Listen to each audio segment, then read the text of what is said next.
Again to another episode of the Horizon Roundtable. This is Bob McDonald, and I'm back on Twitter. I'm at Bob McDonald. Jimmy Lemke, who you can find on Twitter at PantherU, he will be joining us a little later on the show. But today we've got a great show again. Having a lot of these this summer, but this one I'm super excited about. Today we've got a Detroit Mercy legend, the all-time leading scorer in school history, and the founder of SportsTalk2319.com, has been doing a lot of work this last year, especially during the NBA draft. Rashad Phillips. Thanks for having me, Bob. I appreciate it. Yes. So I guess the first question I wanted to ask you is kind of what was how did you start off with start off with the site? What were kind of the building blocks, if you will, of putting it together and kind of how it's grown since then? Well, for me, I'm such a huge advocate of basketball in general. So from the beginning, my love and passion for college basketball just was very influential, because there's so many kids that don't get a chance to get previewed or get featured on huge media platforms. So I felt that myself creating a SportsTalk2319.com, that it was the best possible place for kids of all of college basketball to get a chance to be featured on my show. So that was kind of the driving force up front. And then over time, it just started to grow. I started to get calls and do interviews with different coaches from all over the country. And it just turned into a huge hit, and it started to kind of run itself over time. And here we are today, and it still has taken off. And I'm very proud that I've been able to create a platform for other kids to be heard. Great. I have to ask, where did the Yoda thing come from? I got to ask about that. Yeah, well, it's funny because, I didn't give myself that name. There's a guy named Lance Bayless, is a great friend of mine, and Julian Tyler is another friend of mine.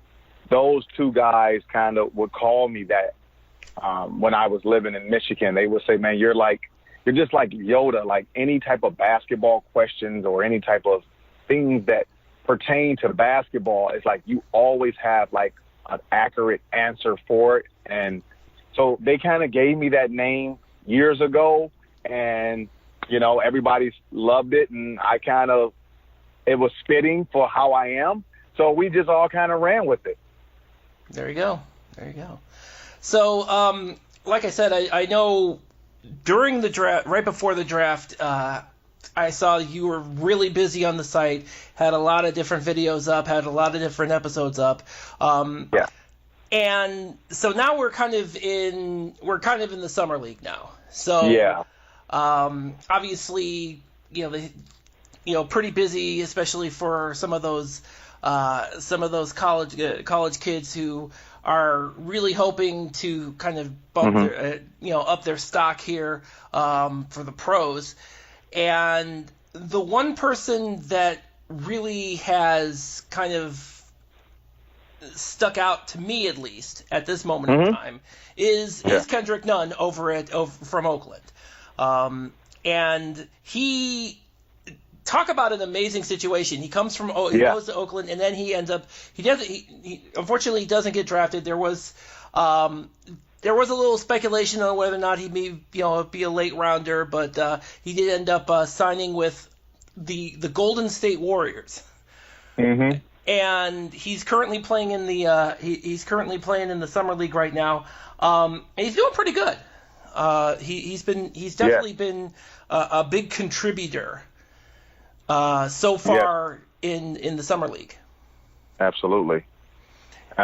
He has, Kendrick Nunn is a guy that a lot of people don't know. He was a big time scorer coming out of high school, went to Illinois, transferred down to Oakland. So this is really a Big Ten point guard. So he's more than credible to do what he's doing. He was third in the country, second in the country in scoring behind Trae Young. So this is an obvious guy that's capable of putting the ball in the basket. He's a volume scorer. He's an underrated passer. He knows angles. He knows how to play the right way. But more importantly, right now for him, it's all about situations. And if you look at his situation right now, he's in a perfect spot because he's playing for Willie Green, who's doing a fantastic job of coaching him at Golden State, which is a former Horizon League great himself and a former teammate of mine. So I'm very excited to see Willie coaching and watching Kendrick Nunn hold his own at the summer league level. Yeah. So in terms of Kendrick, I guess my question is, because it is the Golden State Warriors and they are the defending two-time NBA champions, and they just signed Boogie Cousins, so add a little bit more firepower to a team that's already got enough firepower to kill a horse. Where do you see Kendrick Nunn kind of falling within their situation? Is he going to spend a lot of time in the G League? Where do you kind of see him fitting into that organization at this moment in time? Well, I think it will probably start out as a G League assignment, but he fits the Golden State way. Like I said before, this is a guy that can stretch the floor. He's a volume scorer. He can make a lot of shots. He's understanding that language over there and that culture at Golden State. So, but they just signed Quinn Cook to a nice deal, and they're kind of like similar in style.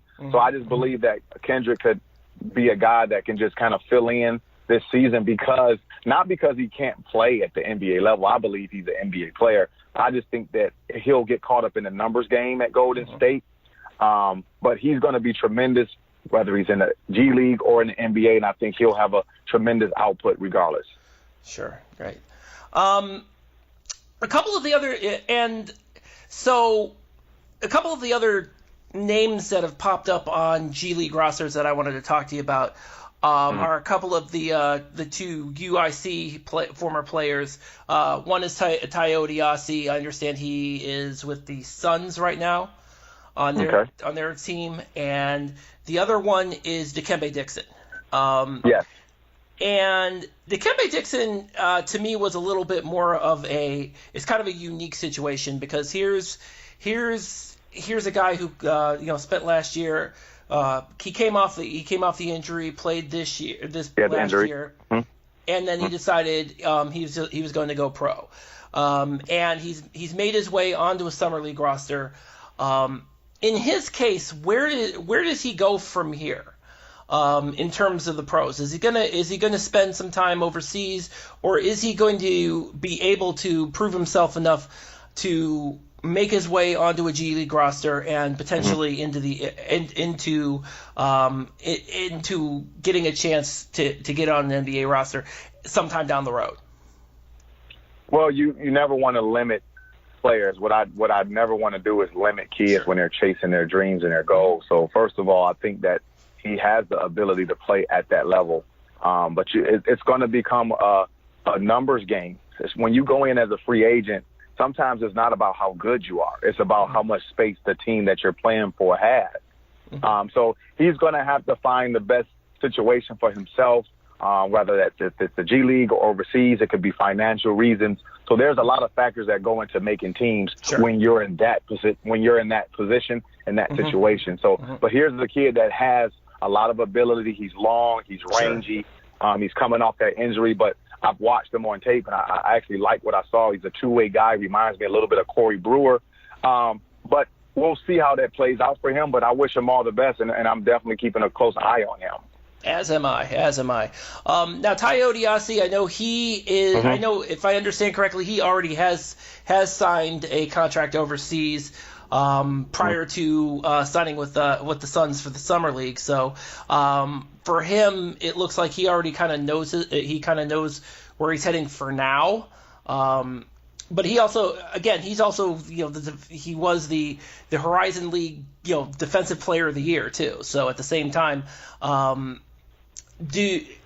with him, I'm actually kind of curious if he does find some success. Also, if he finds some success in the Summer League, or even in Europe, I'm a little curious as to kind of the direction he will end up going as well.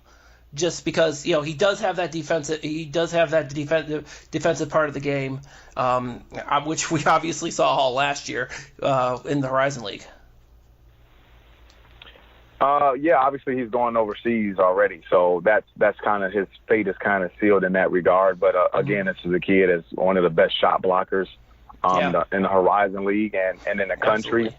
I believe Agent Penova from Marshall led the country. Mo Bamba was third, and he was somewhere around that ballpark. So he's a tremendous weak side shot blocker, great post defender, high energy utility guy. Kind of has a little bit of that Ben Wallace type of style of play. So he's going to be a guy that's going to have some tremendous games overseas, and he may make his mark over there and be able to make a nice financial gain, take care of his family, because at the end of the day, you just want to put yourself in the best possible position to put food on the table and provide for your family. Absolutely. And of course, the other thing, and those were really, and maybe it's just me, but and maybe because I'm so more used to seeing more Horizon League faces on Summer League rosters this year, that I only see the three, and then of course a couple of Juwan Howard Jr.'s on the Knicks roster this year, and a couple of other holdovers. I know, in spite of the fact he played his last year in Louisville, Trey Lewis is also playing this year in the Summer League as well. As far as kind of the Summer League, especially maybe not just for the Horizon League, but for mid-major players in general. Have you seen if it's maybe kind of a platform to get some more exposure prior to these regular basketball seasons, both here in the United States and internationally? Has it been kind of a a potentially good springboard for kind of displaying your talents to maybe not necessarily the pro scouts here, but maybe some pro scouts overseas? Yeah, anytime you can play under the watchful eye of the NBA, you give yourself a chance to better yourself. There's really no alternative in regards to playing with the most important eyes watching you. So the Summer League does, I think, is the best outlet for guys that's not even going to make the NBA, but just to have that stamp of approval that you played for an NBA team in a Summer League. That kind of gives you a little bit of a stamp for a guy that maybe didn't play Summer League. So, yes. Sure. Yeah, I agree. I know that, and like I said, again, you do see some faces that you haven't seen before, like a Trey Lewis, who actually has spent some time in Europe, if I'm not mistaken. He just won a championship in, I want to say, Germany. I cannot remember for the life. Yeah, I should know this, but I don't remember. So a guy coming off of that and then getting back on a Summer League team, and I keep seeing the video out of him on Trae Young, earlier this week, and I'm like, everybody keeps calling him Cleveland State products. So I'm going to go with that. Obviously he played in the Horizon League. It's legit. Yep. Legit. Yep. We'll allow it. Yeah. So one of the other things that I did want to talk to you about is kind of the current state of the league as it is now. And for selfish purposes, I'm actually going to harken back to something you had tweeted out a couple months ago about one of Cleveland State's incoming recruits, Rashad Williams. Yes. where you said he was one of the guys that could be one of the great guards in the league, and that's pretty well. That's a pretty well, pretty high a high bar there for him. Tell me a little bit kind of about specifically his game that you felt was kind of stood above the rest. Well, again, when you look at Rashad Williams, this is a kid that's been around me since he was born. I'm really good friends with his dad. Okay. That's where he gets his name from. So outside of that, yes, father named him after me. We're really good friends. But not only that, just the fact that I've watched Rashad grow for so many years, and he's the ultimate scorer. He's 6'2". He has unlimited range. He can put the ball on the floor. He's tough. He can defend. Everywhere he goes, he wins. He's a high character kid. Comes from great family. So, obviously me playing in the Horizon League and I know how the league is structured, and he is perfect for that league. And the Horizon League doesn't have a quote unquote superstar, and Rashad Williams has the chance to be just that in the Horizon League because of his playing style and just the way he carries himself. He's such a good kid. Yeah, I know. A few weeks ago, I had Dennis Felton, the head coach of Cleveland State, on on our podcast a few weeks ago, and he was just as high on Rashad as you are.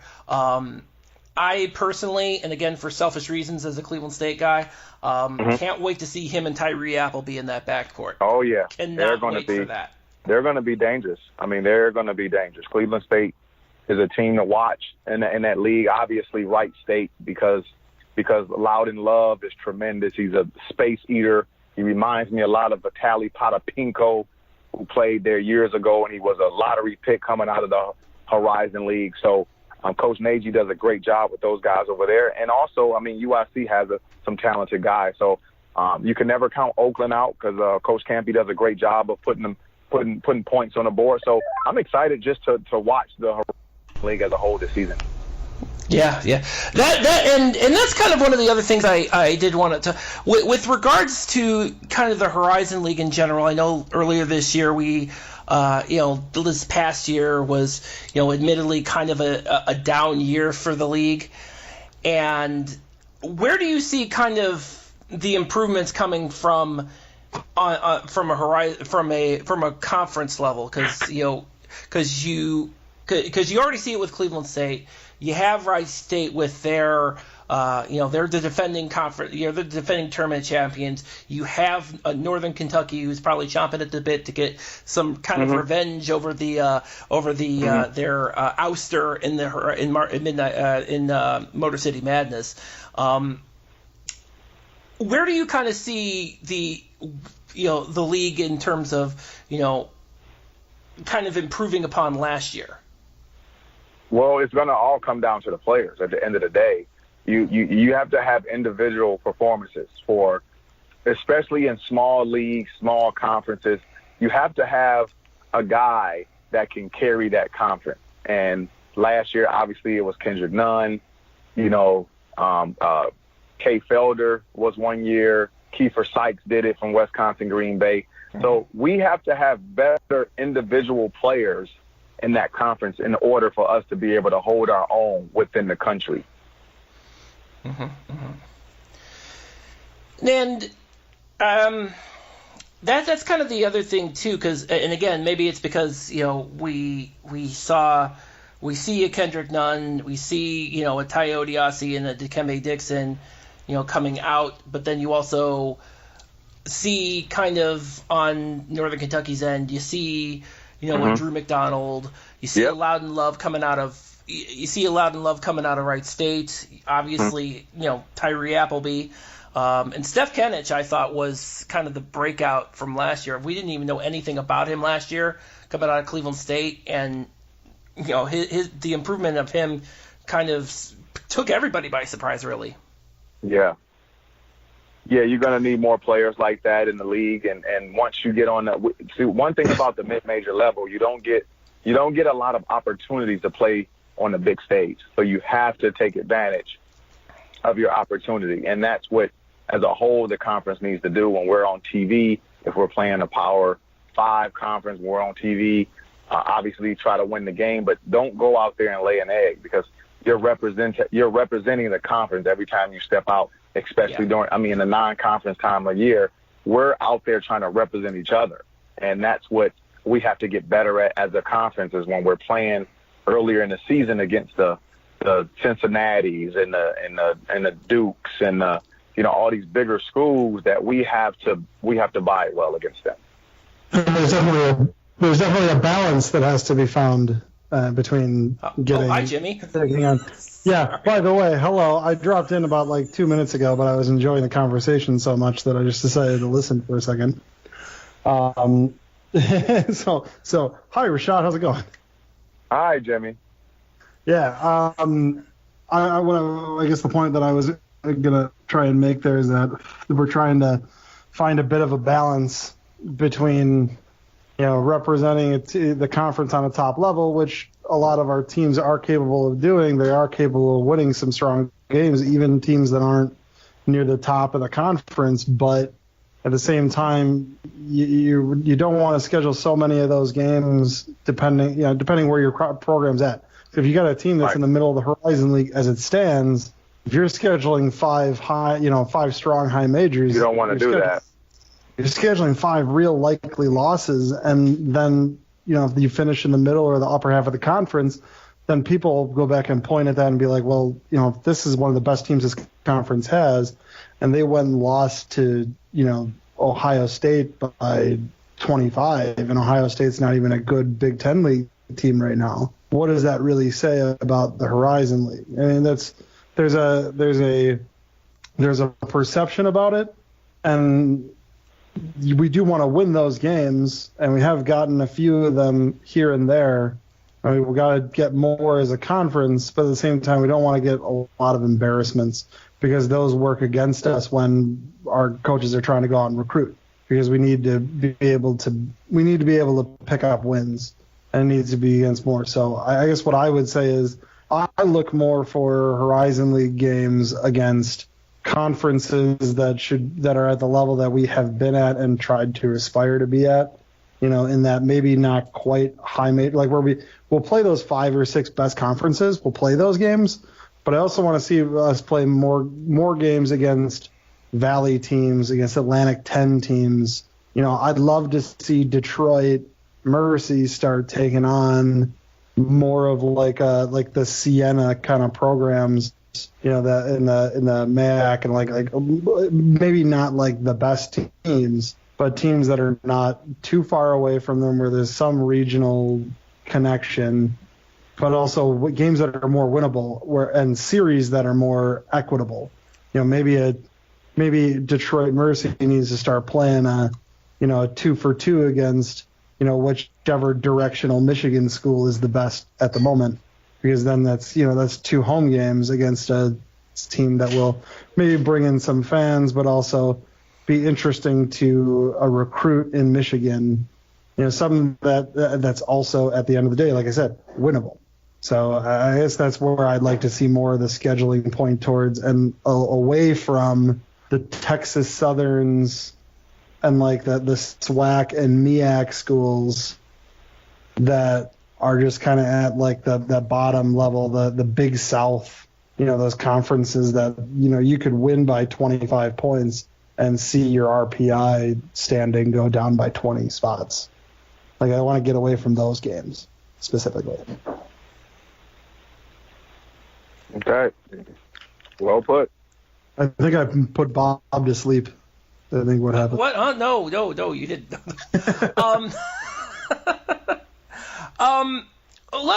To your point, I know I did want to ask about this too.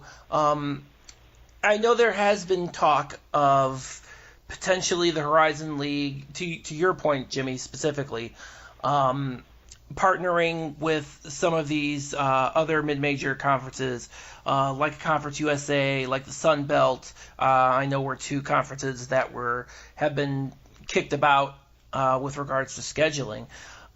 In terms with two conferences that are a little higher up on the mid-major scale, and I think would be infinitely beneficial for the Horizon League in terms of scheduling. Rashad, where do you come out on that potential partnership with those conferences moving forward? Well, it's always a tricky situation when you try to play the economics of how teams move and shape, because I mean, we had, I could talk about when I was there, we had, Butler was there, and it was Loyola was there. If you look at this, guys, we've had two teams in a national championship and a Final Four that's come from the Horizon League. Yep. And a lot of people don't talk about that. And it's crazy because I tell people all the time, like, when I was playing in Horizon League, it wasn't an easy league.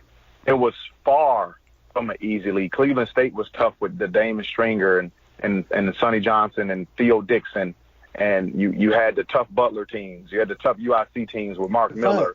If I remember correctly, wasn't it your freshman year that there were like 3 out of the 8 teams went to the tournament? Yeah, 3. Yeah.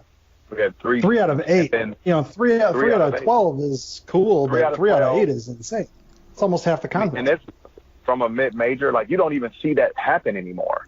So that shows you how strong the conference was when I was playing it. And then Butler leaves, they go to a national title, they go to a Final Four. Loyola leaves, they go to a Final Four. So the mid-major teams that has been causing damage in college basketball are Horizon League teams. Well, the funny thing, the Loyola one was the real surprise, because I mean Butler did their Final Fours from the Horizon League, and we always knew that they were they had put together a pretty special program. But it was funny is that Loyola was a team that a lot of us used to kick around when I was in school from 2005 to 2010, and that was a team that we used to all kick around. Like, Loyola was not this world beater basketball team. In fact, I think they had usually finished in the bottom half of the conference while I was there. They did. And it was, for them, it was getting their donors that had been aging to put up the money and kind of put up or shut up, and they figured out that they need to, if they want to win before they're gone, that they have to get things started. And they did that renovation of the Gentile Center, which was, the Gentile Center was just a glorified high school gym, and it was it was renovated into this very small but very like arena atmosphere. Like, it was a real building. It's a real building now. And they built that Norris Center or whatever they call it on the side there. So they put the money into the facilities. The school took the program seriously, is what it came down to. Absolutely. So, and that was always the case at Butler, is the school took the program seriously. Once Evansville left the conference, a few years before Rashad came in, and then we had this, Butler started to turn around as a program, and they got strong right about the time Rashad got in school. So it was, that the MCC back then really got powerful because the schools that were there were taking their program seriously. And I think that's a huge problem at a lot of the time. I know for sure that Northern takes their program seriously. I know for sure that Wright State takes their program seriously.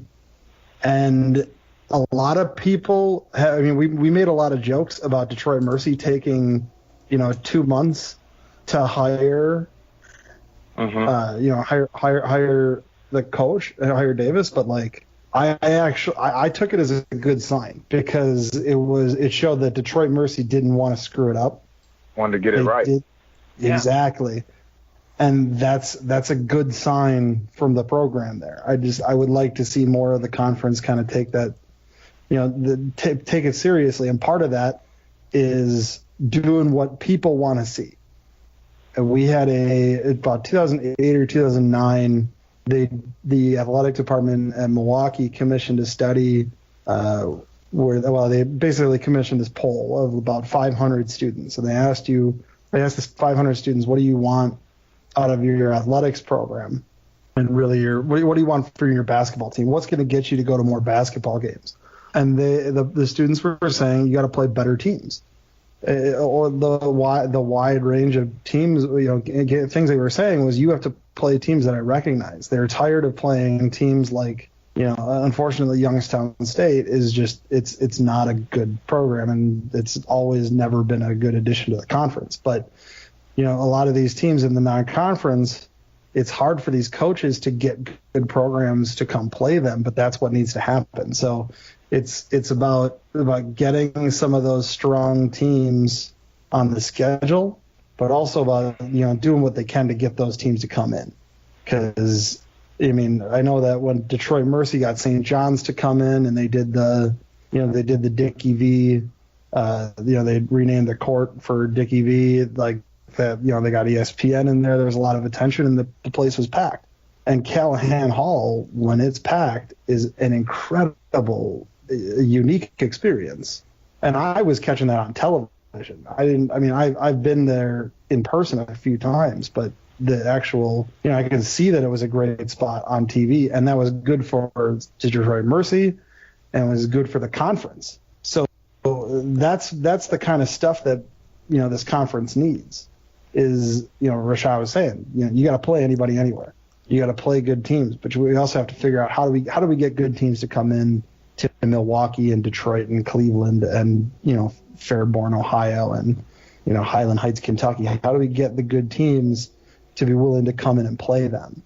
And I think that one of the things that we can do is encourage schools to start adopting new clauses into their coaching contracts.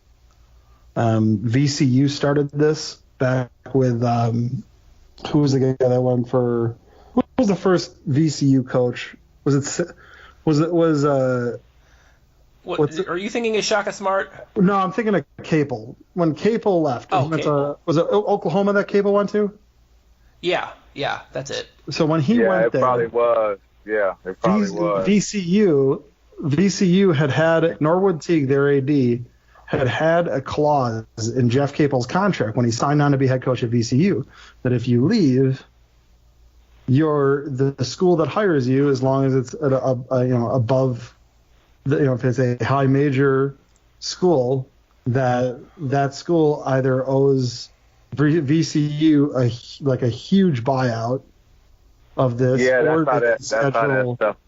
that's how it works. Hey guys, I got to get ready. To run, guys. If you got any more questions, please ask me because I got to get ready to go. My daughter's about to perform. I have one. I have one for you. What would be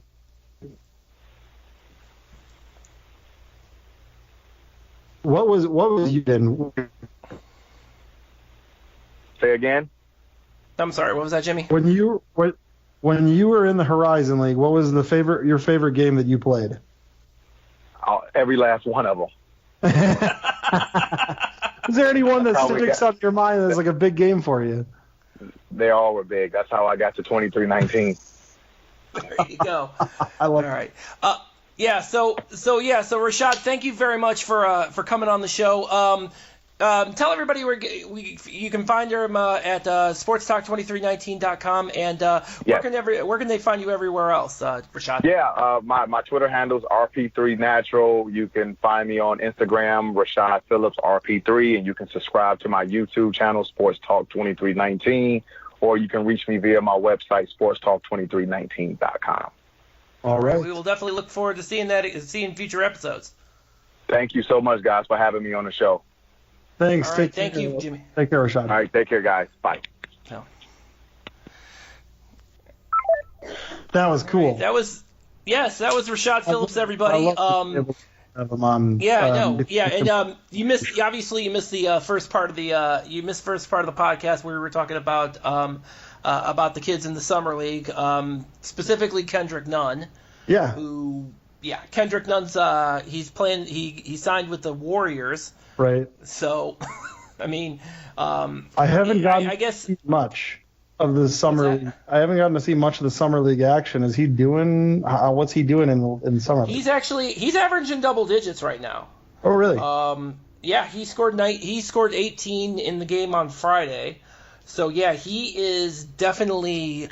I think probably the big thing for him is going to be. I guess the big thing for him is going to be where he fits with the Warriors. I mean, he's going to be with the Warriors, for crying out loud. They've got 4 All-Stars on their starting roster, and they just signed Boogie Cousins. So yeah, I say this about Boogie Cousins: he is going to miss half the year.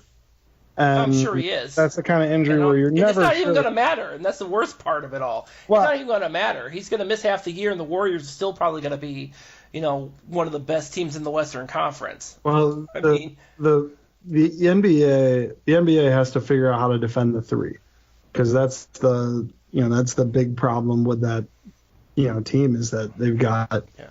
I mean, they've got 2 of the best, maybe 5. Definitely 10 best 3-point shooters of all time. So you have to do what you can. It'll remind me. Oh yeah, and by the way, Kevin Durant, who's maybe the second best player of the last 10 years after LeBron. So it's absolutely insane, the team that they've been able to put together. I think the big thing with I really think the big thing with and we talked about it a little bit. Kendrick Nunn will probably bounce between. Since he's signed with the team, he's gonna probably bounce between the roster and the G League. Probably would be my guess. Well, does he have a 2-way contract? Because I wasn't sure if he actually had a 2-way contract or if he was on the. I'm not. I think he does. I know his first year is guaranteed. So the other thing is, by the time in the next few years, the NBA is going to really set up the G League to be this this real home for players who are not quite at the NBA level who could get there, players who are maybe a little less touted in college who could get there, and also really to be the spot to develop once the one in. What's that now? So it's only going to be a few years before the G League is a legit, legit sports league.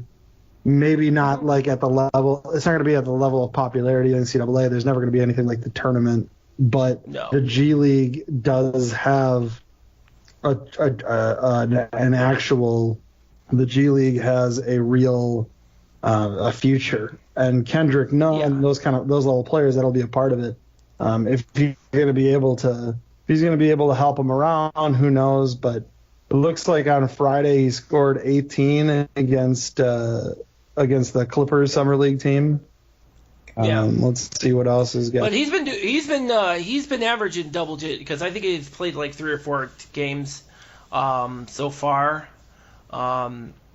Because I think they started out. I think the Warriors have started out with I think it was called the California Classic. If I want to say, I can't remember what it is, but it involved the Clippers, the Lakers, the Kings, and the Warriors. So he played all those teams and was doing pretty well on that front. But and so that's kind of and. Given kind of where he came from, I mean, let's face it, he was at one point in time a Big Ten, he was on a Big Ten roster. So I mean, there's some possibilities for him, I would think.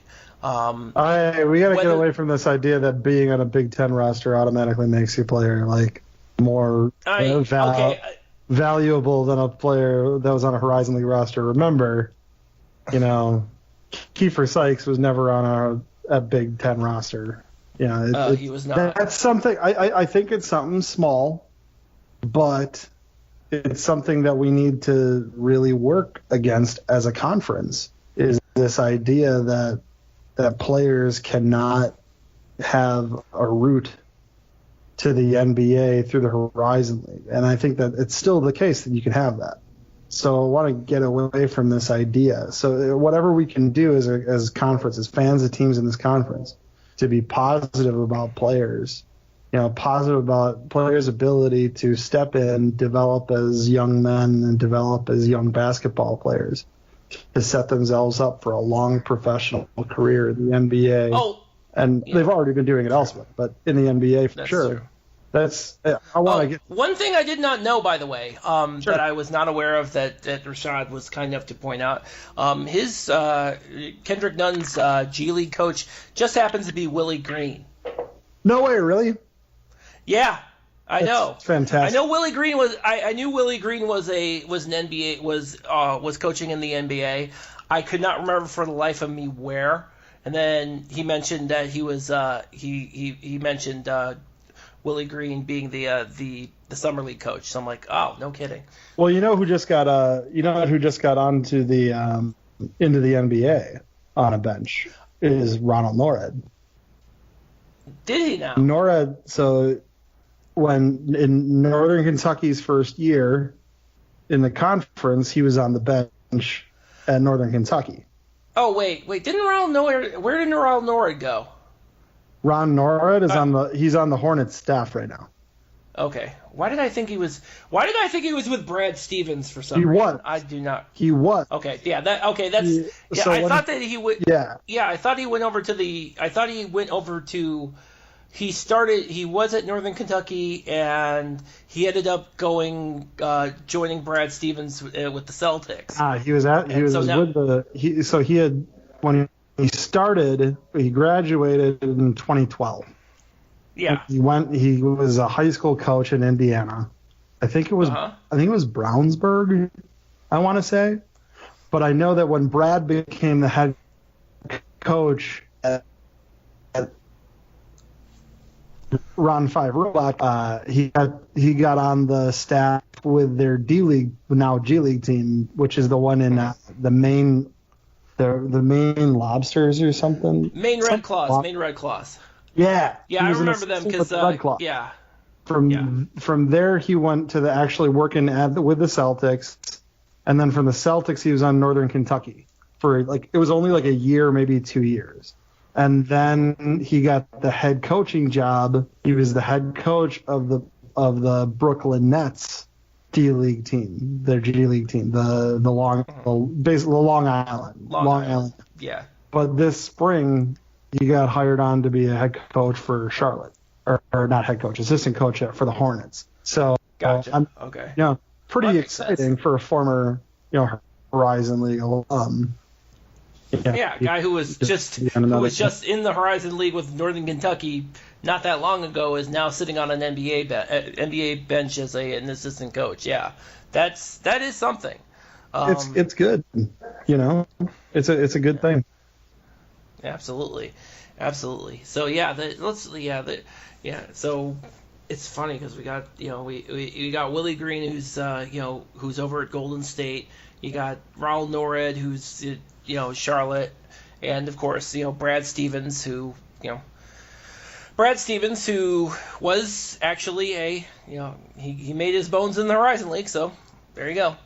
Yeah, and the good news about basketball for a lot of Horizon League guys is that it's developing everywhere else in the world. That's been going on for years though. But as it continues and as it becomes more of a viable, as long as it becomes more of a viable, professional sports sports leagues in different countries, the more teams there are, and by that the more opportunities there are for guys that are maybe won't quite make it to the NBA because the Horizon League is one of those conferences that we've put a few guys there, but we've put a ton of guys, and I mean an absolute ton of guys into professional basketball in Europe and South absolutely. America and China. And I mean, the Korean league is starting to get pretty good. I think Kiefer Sykes is playing in Korea. Is he now? Okay. Pretty sure Kiefer Sykes is playing in Korea. The more guys that we have playing outside the world, the more people from other places know about the conference. You know, we've lost some teams, but what matters is that we keep some level of positivity. I've really become a proponent of this idea that positive thinking is, through bad and good situations, thinking positive, moving forward, and really being an advocate for the players and the teams and the conference overall is what's going to help us kind of get back to where we were, and then, hopefully even higher than that. What I'd like in the next five years for a school like, I'd like for a school like Milwaukee or Northern Kentucky, Milwaukee if we can ever get back to this, or really a Northern Kentucky or Wright State right now. I want them to be able to, get an invitation from a conference like the Missouri Valley and go, you know what, I'd rather stay here. I'd like to see that. I do but think, Jimmy, has that ever happened, though? I mean, has that ever happened where somebody got an invite and said, no, I'm good?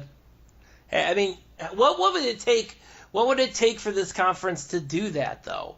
I mean, we've talked about this a lot, and we've talked about the fact that the Horizon League and the MCC before it has always been a revolving door. How do you stop the revolving door? The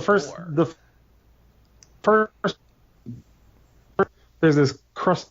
I'll say there's this crusty old fossil that you, as somebody who lives in the Ohio State world, Andy Geiger, and this old fossil's playing jazz up in the Pacific Northwest right now, and he could probably answer the question of, has that ever happened where a team has turned down an invitation from another conference, or at least turned down, the beginnings of an invitation from another conference? He'd be able to answer that question better than I could. But is that so? That's so. Somebody should call up the old guy if he's still alive and ask him that question. But what I will say is that what will it take? It takes winning games outside the conference, and right now the Horizon League doesn't do it very well. The Horizon League we don't have a set guideline for scheduling basketball games, and we have not been able to put together. I mean, there's rumors of it, but unless I'm mistaken, there hasn't been any kind of an announcement about a scheduling agreement with another conference. And the Horizon League really needs to mitigate the possibility of, mitigate these opportunities where really bad teams can come into Horizon League gyms and win. And that has happened to every one of these teams in this conference. And as long as it continues to happen, the downswings on that will continue. So we need to figure out how to limit bad games that'll hurt this conference RPI. We need to figure out how to get better games, both home games that provide a higher percentage of winning and some road games that provide a higher benefit in the RPI, because flawed as it is, the RPI is still used by the selection committee in picking teams for at-large bids to the NCAA tournament. So there needs to be, I really do believe that the Horizon League needs to figure out some kind of scheduling agreement. Also, if the Horizon League is going to add 2 more teams to get to, what are we at right now? We're at 10 right now? We're at 10. And yeah. We're at 10. If we get to 12 or somehow 14, which I think Lacron mentioned that we could get to that at some point. If we're going to get to that point where we've got a bunch of teams, then we need to make sure that we adopt a schedule that protects the teams that we think are going to be in the top half of the conference, where you don't do a full round robin and limit the non-conference scheduling opportunities, but you do where you have one team, say a team is picked to be the number 1 team in the conference. That team will play a round robin against the other 5 or 6 teams that are projected to be in the top half of the conference. they'll play those teams twice. They'll play the projected bottom half of the league once, half of those teams on the road, half of them at home, so that you limit the amount of anchor RPI games that a major team can have. It's not been good for the conference, and scheduling is really where we're going to do it. And I will say that the guy that we really need, I legitimately believe that the Horizon League should not just consult this guy, but maybe put him on as like an actual paid consultant. But Mark Adams from ESPN needs to be on some level brought into the fold by not just the Horizon League, but other mid-major program school conferences, and to figure out how to lift us as a whole. Because Mark Adams wants what we all want, more mid-major at-large bids in the NCAA tournament. The last He's one of the he has been one of the advocates for that for a long time, and I think it's probably when we can obviously talk about this way more as the in future episodes, but I think having somebody of that caliber, maybe again, even at the very least in a consulting role, that would be a huge thing. So just to piggyback on my last point, heading into maybe I think Mark Adams is definitely somebody we need to get on the podcast at some point. I'd love to have him on. But yes, looking at hey, we've gotten Dennis Felton and Rashad Phillips. Hey, Mark Adams, come on down. Absolutely. Mark Adams is somebody I want on. We're not messing around here with our guests. So I look at RPIforecast.com when I look at things, because it goes a little more in depth than just showing strength of schedule and stuff. I'm looking at Wright State's page specifically, and what teams on their schedule on the schedule of their opponents have a positive or negative impact on their RPI. And because they play as many games against Horizon League teams as they do, Detroit, Youngstown State, Cleveland State are the three schools that had the most negative impact on Wright State's RPI. And by going to 12 or 14 teams and limiting games against those that we projected, and if I remember correctly, all three of those teams were projected to be bottom half teams in the Horizon last year. And Wright State would have avoided an upset by Cleveland State. Right. They would have had one game against those two teams rather than two. Yeah. And the other thing is making sure that the Horizon League teams aren't playing these they're not playing these games that are torpedoes to their RPI, because those games, even if they don't have the ability to win, those teams will also have a bad effect on their own RPI. Mm-hmm. I'm looking at Youngstown State playing some really poor teams. They actually didn't have that bad of a schedule this year. Most of their because of where the Horizon League has been, most of the bad games come out of the conference. As the conference gets better, that's true. Some, but we still need to make sure that they're scheduling good teams. Yeah. So, all right. So that's going to wrap it up for this episode. We want to thank Rashad Phillips once again. Dominique Wilford, at Coach Wilford on Twitter. Big thanks to you for helping us set this up. Really appreciate it. Know you're a fan. Looking forward to hearing from you again. And definitely want to, again, thank you again for helping us set this up.